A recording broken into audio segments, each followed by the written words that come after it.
प्यारे दोस्तों नमस्ते। ये कहानी है किशोर नाम के सुनार की। किशोर की आदत थी रोजाना सुबह शिव की पूजा पाठ करके गले पर बैठा करता था।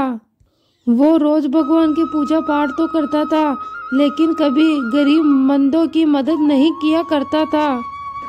ओम नमः शिवाय, ओम नमः शिवाय, ओम नमः शिवाय, ओम नमः शिवाय।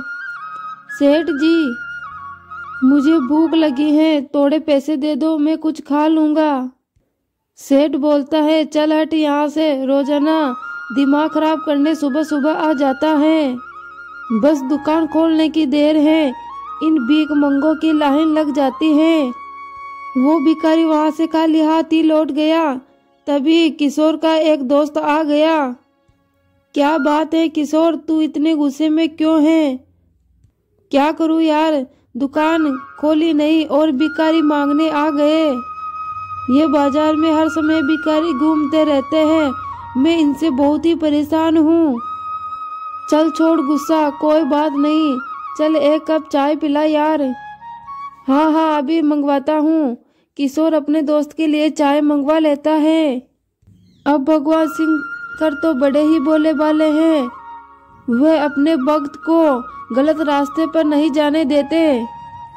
कैलाश पर्वत पर बैठे बैठे वो सारा नजारा देख रहे थे।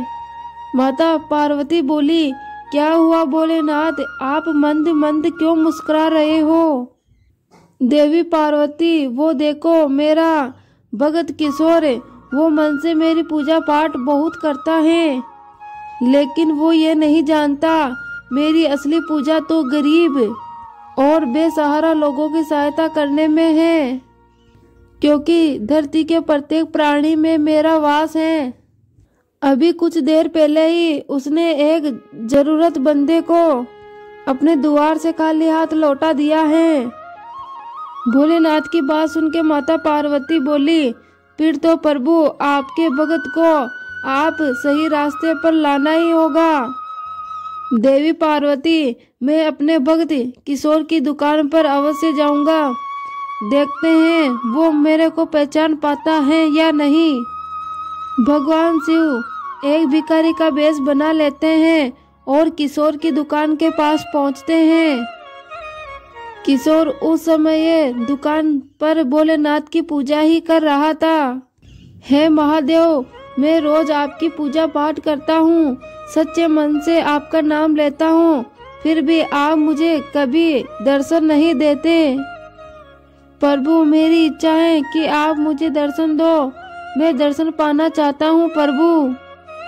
ओम नमः शिवाय, ओम नमः शिवाय, ओम नमः शिवाय। उतने में भोलेनाथ भिखारी के वेश में बोले, बेटा मैंने सुबह से कुछ नहीं खाया है, आप मेरी थोड़ी मदद कर दो तो मैं कुछ खा लूंगा। लो, फिर आ गया एक और मांगने के लिए, मैं तो सच में बहुत परेशान हूँ। मैं तो थोड़ी देर ढंग से पूजा पाठ भी नहीं करता, दुकान खुलती नहीं उससे पहले दुकान के बाहर मांगने के लिए खड़े हो जाते हैं। अरे चलो चलो चलो यहाँ से, सुबह सुबह मेरा दिमाग खराब मत करो। ओम नमः शिवाय, ओम नमः शिवाय, ओम नमः शिवाय। मुझे तो खाली हाथ लौटा रहे हो बेटा, यदि भगवान शिव स्वयं तुम्हारे द्वार पर आ जाए तो तुम उन्हें खाली हाथ लौटा दोगे? अरे भगवान शिव ऐसे नहीं आएंगे, जब वो आएंगे तब उनके प्रकाश से मेरी दुकान बहुत चमकने लगेगी। बहुत ही अच्छा रूप है उनका, साक्षात महाकाल है वो, महाकाल। तुझमें और भगवान शिव में बहुत ही अंतर है। तू तेरा एक भिखारी और वो है पूरी सृष्टि को चलाने वाले। भगवान शिव है वो, यदि मुझे उनके दर्शन हो गए तो मैं खूब सेवा करूंगा उनकी। यदि मैं ये कहूँ कि इसमें भी उनका ही वास है बेटा, और इस जगत के प्रत्येक प्राणी में भोलेनाथ का वास है, क्या फिर भी तुम मुझे कुछ नहीं दोगे? अरे पागल हो गया क्या? भगवान शिव तुम्हारे जैसे भिखारी में वास करेंगे? अरे मैं ये मान ही नहीं सकता, अरे तुझे भीख मांगनी है ना, इसलिए तू ये सब कुछ कह रहा है। भगवान शिव ऐसे दर्शन नहीं देते। क्या वो भिखारी बनके मेरे द्वार पर आएंगे? नहीं नहीं, वो तो बहुत ही सुंदर रूप में मुझे दर्शन देंगे। तू जानता भी है भगवान शिव कैसे दिखाई देते हैं। भिखारी के रूप में भोलेनाथ बोले, कैसे दिखाई देते हैं बेटा? कहीं ऐसे तो नहीं? फिर भगवान शिव अपने वास्तविक रूप में आ जाते हैं। उनमें इतना तेज था कि किशोर की आंखें उसे सही से देख भी नहीं पा रही थी। किशोर बोला, है महादेव, आप मेरे द्वार पर आए, मैं और आपको पहचान भी नहीं पाया। मुझे क्षमा कर दो प्रभु, मुझे क्षमा कर दो। किशोर, तुम मेरे बड़े ही परम भगत थे, इसलिए तुझे दर्शन देने तो आना ही था। लेकिन याद रखना, मैं सभी प्राणियों में वास करता हूँ।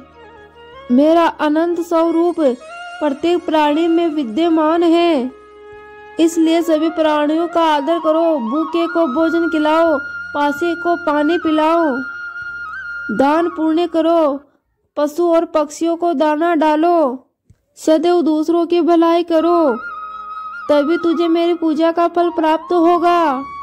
मैंने भिखारी का वेश इसीलिए बनाया था ताकि तुझे सही रास्ता दिखा सकूं। मुझे क्षमा कर दो प्रभु, अब मैं यह कभी नहीं करूँगा। मेरे द्वार से अब कोई भी भिखारी खाली हाथ नहीं लौटेगा। प्रभु, मुझे क्षमा कर दो। मुझे आपके दर्शन हो गए, मेरा जीवन धन्य हो गया प्रभु, मेरा जीवन धन्य हो गया। हे शिव शंकर, आपकी सदा ही जय हो। जय हो भोलेनाथ, जय हो मेरे प्रभु, जय हो। इसके बाद भगवान शिव वहां से अंतर्ध्यान हो जाते हैं। उस दिन के बाद से किशोर की दुकान से कोई भी खाली हाथ नहीं लौटा। तो प्यारे दोस्तों, इस कहानी के माध्यम से हमें यह शिक्षा मिलती है कि निर्धन और बेसहारा लोगों की हमेशा मदद करनी चाहिए।